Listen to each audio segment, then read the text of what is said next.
حجر اسود وہ پتھر ہے کہ جو بول سکتا ہے، مگر وہ سب کے لیے نہیں بولتا، خاص مرحلوں میں بولتا ہے. اور اگر کبھی نہ بولا ہوتا تو لوگ یہی لکھتے کہ یہ پتھر ہے. پتھر ہے نہیں، وہ پتھر نہیں ہے، وہ تو ہے ہی کوئی چیز ایسی کہ جو بول بھی سکتا ہے. امام محمد امام زین العابدین علیہ السلام کا زمانہ ہے. یہ واقعہ بات ذرا سا 2 لفظوں میں اس بات کو کہہ کے میں آگے بڑھتا ہوں کہ امام زین العابدین علیہ السلام کا زمانہ ہے. جناب امام حسین السلام کی شہادت واقع ہو چکی ہے. جناب امام زین العابدین چوتھے امام امامت پہ فائز ہوئے ہیں کہ اتنے میں محمد حنفیہ نے ابو خالد کابلی سے کہلایا کہ جا کے میرے بھتیجے سے کہہ دو، اس لیے کہ کچھ لوگ ان کے پاس بھی آ گئے تھے، آپ امام ہیں،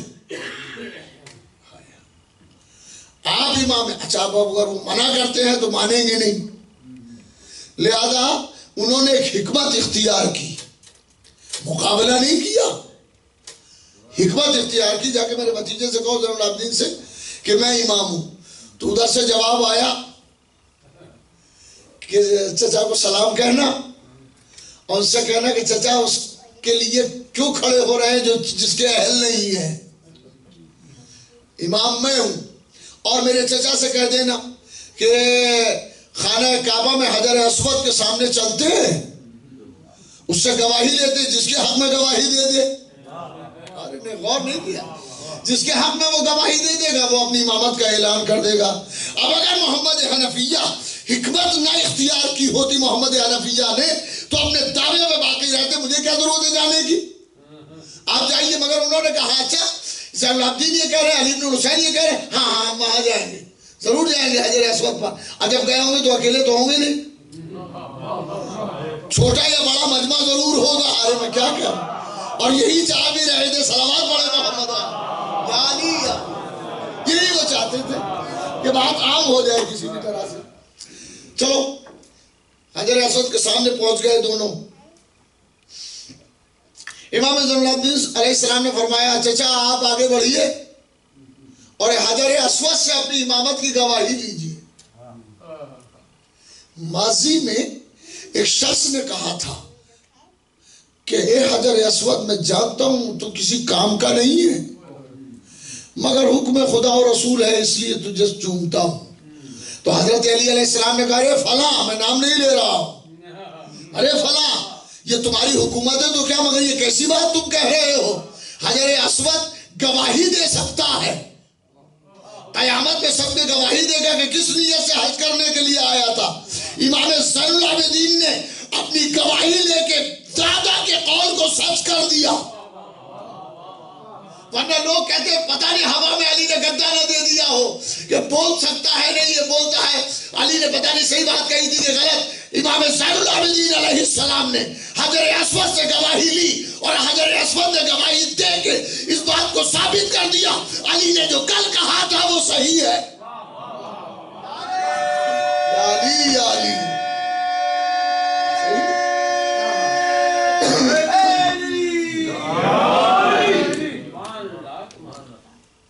زین العابدین علیہ السلام چچا آپ آگے بڑھیے اور حجر اسود سے گواہی لیجئے. اچھا انہوں نے 2 رکعت نماز پڑھی، حجر اسود میری امامت کی گواہی دے، وہ بولا ہی نہیں. کہ بھتیجے اب تم بڑھو. امام زین العابدین علیہ السلام نے 2 رکعت نماز پڑھی اور حجر اسود سے کہا حجر اسود بتا کون امام ہے، کیا میں امام ہوں؟ بس حجر اسود سے آواز آئی، پتھر سے آواز آئی کہ بے شک میں گواہی دیتا ہوں کہ علی بن الحسین امام ہے واجب الاطاعت. غور نہیں کیا آپ نے، امام ہے واجب الاطاعت. یہ تاریخ میں واقعہ ہے، 2 باتیں ثابت ہو گئی. ایک تو علی علیہ السلام نے جس سے کہا تھا صحیح کہا تھا، اور دوسرے یہ کہ امام چاہے تو پتھر بھی بولتے ہیں.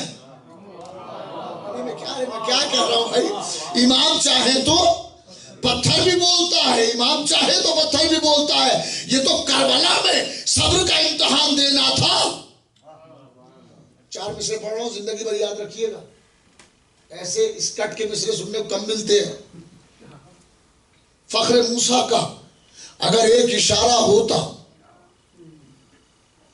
جناب موسیٰ نے دریائے نیل میں راستے بنا دیے تھے. کہتا ہے کہ فخر موسیٰ کا، شہزادہ گلریز رامپوری کی نے 4 دسمبر کی 3 کی بات کی کہ فخر موسیٰ کا اگر ایک اشارہ ہوتا تو بن کے اشتر سپہ شام کو ڈستا پانی. تو مسئلہ سنے زندگی بھر یاد رکھیے گا کہ فخر موسیٰ کا اگر ایک اشارہ ہوتا جو عصا ڈال کے اژدہا بنا دے. فخر موسیٰ وہ موسیٰ ہے جو عصا ڈال کے عصا کو اژدہا بنا دے. یہ فخر موسیٰ ہے امام حسین. فخر موسیٰ کا اگر ایک اشارہ ہوتا تو بن کے ازدر سپہ شام کو ڈستا پانی، اور تشنگی اس کی رسولوں کی تھی ضامن، ورنہ وہ اگر چاہتا تیروں سے برستا پانی.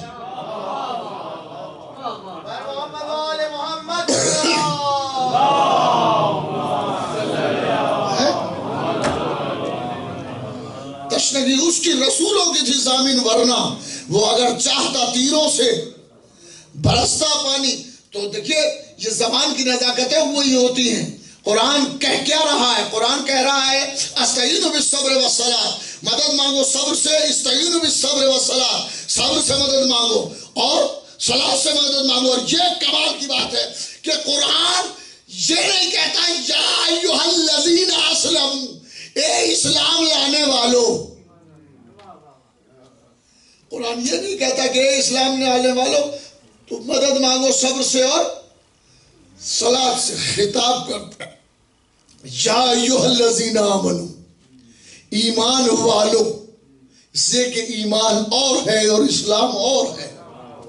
وہ صاحبان ایمان سے خطاب کرتے ہوئے کہتا ہے کہ استعینوا بالصبر والصلاۃ، تم صبر سے مدد مانگو اور صلاۃ سے مدد مانگو.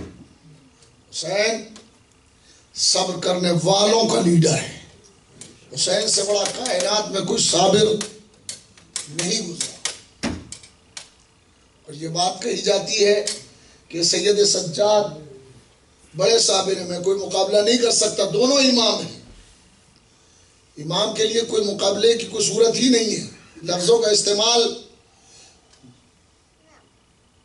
سید سجاد کی منزل پہ جو ہوتا وہ وہی، جو امام ہوتا وہ وہی کام کرتا جو سید سجاد نے کیا، اور حسین کی جگہ جو امام ہوتا وہ وہی کرتا جو امام حسین نے کیا.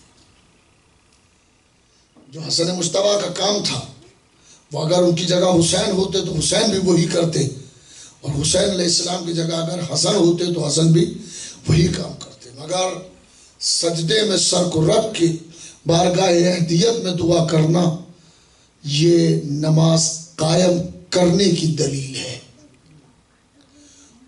اور دلیل ہے کہ یہ وارث کتاب ہے. کتاب کی وراثت اس تک پہنچی ہے، یہ کتاب کی وراثت اس تک پہنچی ہے. ورنہ کٹا ہوا سر کبھی بولتا نہیں ہے. حسین کا سر نوک نیزہ پہ تلاوت کرتا جا رہا تھا.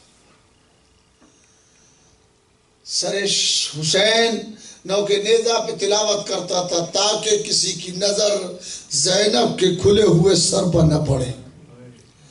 حسین بار بار تلاوت کر رہے تھے، اور جدھر جدھر سے قافلہ گزرتا تھا اور حسین جہاں دیکھتے تھے کہ بلوائیوں کا ہجوم ہے، دیکھنے والے بہت جمع ہو گئے ہیں، حسین خطبہ، حسین قرآن پڑھنے لگتے تھے، اور لوگ دیکھ کے حیرت زدہ ہوتے تھے کہ یہ کون ہے، کس کا سر ہے. لگتا ہے کوئی ولی خدا ہے کہ جو نیزے پر قرآن پڑھ رہا ہے، نیزے پر تلاوت کر رہا ہے. حسین کے سر نے نیزے پہ بارہا تلاوت کی، اور جب اس تلاوت کرتے ہوئے سروں کو دیکھتے تھے تو لوگ کہتے تھے کہ ہم تو سنتے تھے کسی خارجی نے خروج کیا ہے، یہ تو حامل قرآن ہے، عامل قرآن ہے، یہ تو قرآن پڑھ رہا ہے. یہ کون سا سر ہے؟ کس کا سر ہے؟ فاطمہ کے لال کا سر ہے. میں نے کل شام کے سلسلے میں یہ بات عرض کی تھی کہ حسین علیہ السلام کے سر پر جب زینب کی نظر پڑی تو تڑپ کے کہا ماں جائے تیری آنکھوں میں آنسو کیوں ہیں؟ حسین، زینب نے بیویوں کو جمع کر لیا ہے، اور جمع کر کے کہہ رہی ہیں کہ میں دربار میں نہ جاؤں گی، اور اے بیبیوں آؤ میرے قریب، میں بد دعا کرتی ہوں تم سب آمین کہنا۔ بیبیاں زینب کے قریب آ گئی، ام کلثوم زینب کے پاس آ گئی، رباب زینب کے پاس آ گئی، ام لیلہ زینب کے پاس آ گئی، فضہ زینب کے پاس آ گئی، تمام بیبیاں زینب کبریٰ کے پاس آ گئی۔ تو زینب نے ہاتھوں کو اٹھایا، اور ابھی ہاتھوں کو اٹھایا تھا کہ سید سجاد نے آواز دی، پھوپھی اماں ذرا بابا کے سر کو تو دیکھیے۔ حسین کا سر، میرے بابا کا سر نوکے نیزہ پہ ہے، اور نوکے نیزہ پہ ذرا بابا کے سر کو دیکھیے۔ اور اب جو زینب نے سر کو دیکھا تو حسین کی بند آنکھوں سے آنسو بہ رہے تھے۔ بس زینب نے تڑپ کے کہا میرے بھائی کیا ہو گیا ماں جائے، کیا بات ہے، تیری آنکھوں میں آنسو کیوں ہیں، آنکھوں سے آنسو کیوں گر رہے ہیں؟ تو ایک آواز آئی، بہن دربار میں اسی طرح چلی جاؤ، ارے میرے اکبر کا خون رائے گا ہو جائے گا، میرے عباس کے بازو بیکار ہو جائیں گے، اے بہن چلے جاؤ۔ آپ بہن دربار میں آئی، زینب کی شان سے آئی ہے، اس کا اندازہ نہیں کر سکتے، مگر آؤ ذرا دربار سے کچھ پہلے بیویاں اپنی چھتوں پہ کھڑی ہوئی ہیں، اپنے گھروں کی چھتوں پہ بیویاں کھڑی ہوئی ہیں، اور ان بیویوں نے سروں کو آتے ہوئے دیکھا، ان میں ایک نوجوان کا سر تھا۔ کون نوجوان؟ علی اکبر کا سر۔ بائب شام کی بیویاں سامنے کھڑی ہوئی ہیں، اور کھڑی ہوئی بیویوں نے ایک جملہ کہا کہ ان میں ایک بیوی کہتی ہے کہ اے بیویوں تم سب میرے قریب آ جاؤ، میں ایک دعا کرتی ہوں تم آمین کہہ دینا۔ بیویاں اس بیوی کے قریب آئیں، اور اس نے علی اکبر کے سر کو غور سے دیکھا، اور ہاتھ اٹھا کے ایک دعا کی، اے پروردگار جس ماں کا یہ بیٹا ہو، جس ماں کا یہ لال ہو، وہ ماں اس کے مرنے سے پہلے دنیا سے اٹھ گئی ہو، وہ ماں اس وقت موجود نہ ہو جب اس کے نیزہ لگا ہو، جب اس کا سر قلم ہوا ہو۔ پر لیلا نے اس آواز کو سن لیا، پر لیلا نے تڑپ کے ایک جملہ کہا، ارے بی بی کیا کہہ رہی ہے، میں نے اکبر کے سینے سے لہو ابلتے ہوئے دیکھا، میں نے زخم سینہ کو دیکھا، میرے سامنے میرے اکبر کا سر قلم ہوا، ارے میں دیکھ رہی تھی جب اکبر کے نیزہ۔ اِنَّا لِلَّهِ وَإِنَّا إِلَيْهِ رَاجِعُونَ رِضًا بِقَضَائِهِ وَتَسْلِيمًا لِأَمْرِهِ۔ ایک مرتبہ سورہ الحمد اور 3 مرتبہ سورہ اخلاص پڑھ کر بزمی صاحب، لاڈلے مرزا صاحب اور ادارے سے متعلق جو مرحومین ہیں ان سب کی ارواح کے لیے، اور ان مومنین کی ارواح کے لیے کہ جن کا کوئی فاتحہ پڑھنے والا نہیں ہے، ان سب کو